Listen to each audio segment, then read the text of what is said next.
This philosophy is of practical value is illustrated by the experience of a young woman whom I interviewed a number of years ago. She made an appointment to see me in my office at 2 o'clock on a certain afternoon. Being quite busy that day, I had gotten a little behind schedule, and it was about 5 minutes after 2 when I walked into the conference room where she was waiting. I was obvious that she was displeased, for her lips were pressed firmly together. "It's 5 minutes after 2, and we had an appointment at 2 p.m., she said. "I always admire promptness." "So do I. I always believe in being prompt, and I hope you will forgive me for my unavoidable delay," I said with a smile. But she was not in a smiling mood, for she said crisply, "I have a very important problem to present to you, and I want an answer, and I expect an answer." Then she shot out at me, "I might as well put it to you bluntly. I want to get married." "Well," I replied, "that is a perfectly normal desire, and I should like to help you." "I want to know why I can't get married," she continued. "Every time I perform a friendship with a man, the next thing I know he fades out of the picture, and another chance is gone by." And she added, "Speaking frankly, I am not getting any younger. You conduct a personal problem clinic to study people, and you have had some experience, and I am putting my problem right up to you. Tell me why I can't get married." I studied her to see if she was the kind of person to whom one could speak frankly, for certain things had to be said if she really meant business. Finally, I decided that she was of big enough caliber to take the medicine that would be required if she was to correct her personality difficulties. So I said, "Well, now let's analyze the situation. Obviously, you have a good mind and a fine personality, and if I may say so, you are a very handsome lady." All of these things were true.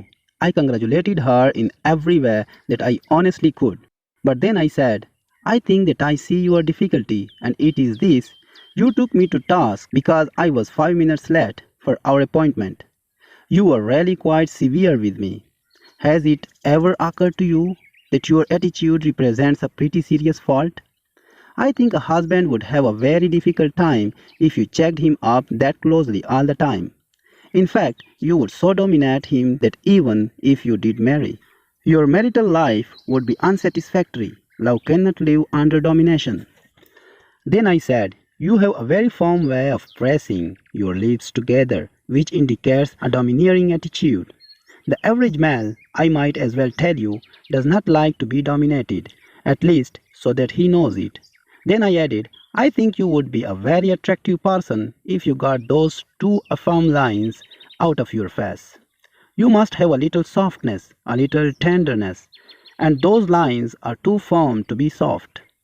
Then I observed her dress, which was obviously quite expensive, but she didn't wear it very well, and so I said, "This may be a bit out of my line, and I hope you won't mind, but perhaps you could get that dress to hang a little better." I know my description was awkward, but she was a good sport about it, and laughed right out loud. She said, "You certainly don't use style phraseology, but I get the idea." Then I suggested, "Perhaps it might help to get your hair fixed up a little. It's a little floaty. Then you might also add a little sweet-smiling perfume, just a whiff of it.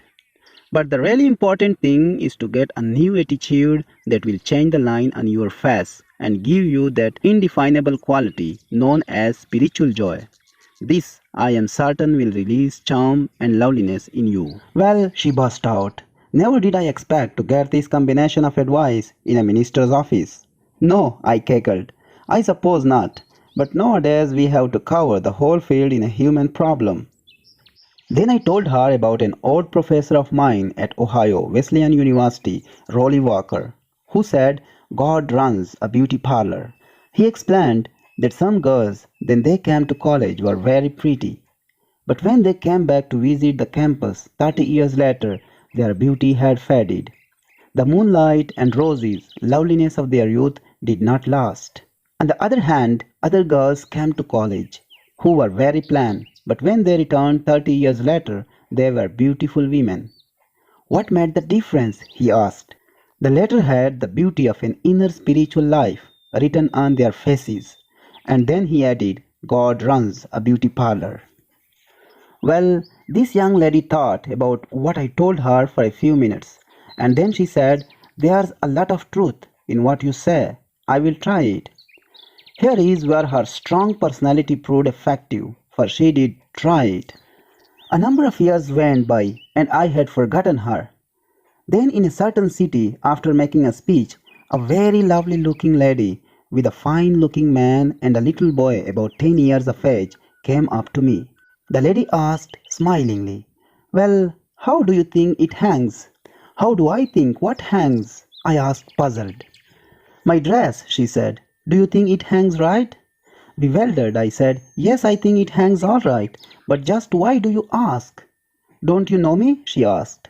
I see a great many people in my life, I said. Frankly, no, I don't think I have ever seen you before. Then she reminded me of our talk of years ago, which I have described. Meet my husband and my little boy.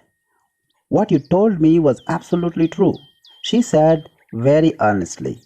I was the most frustrated, unhappy individual imaginable when I came to see you, but I put into practice the principles you suggested. I really did, and they worked. Her husband then spoke up and said, there was never a sweeter person in the world than Miriam here. And I must say that she looked the part. She had evidently visited God's beauty parlor. Not only did she experience a softening and mellowing of her inner spirit, but she properly used a great quality which she possessed, namely the driving force to get what she wanted. This led her to the point where she was willing to change herself so that her dreams could be realized. She had the quality of mind whereby she took herself in hand. She applied the spiritual techniques, and she had a profound and yet simple faith that what her heart told her she wanted could be obtained by the proper creative and positive procedures. So the formula is to know what you want. Test it to see if it is the right thing. Change yourself in such a manner that it will naturally come to you, and always have faith. With the creative force of belief, you stimulate the particular gathering together of circumstances which brings your cherished wish to pass.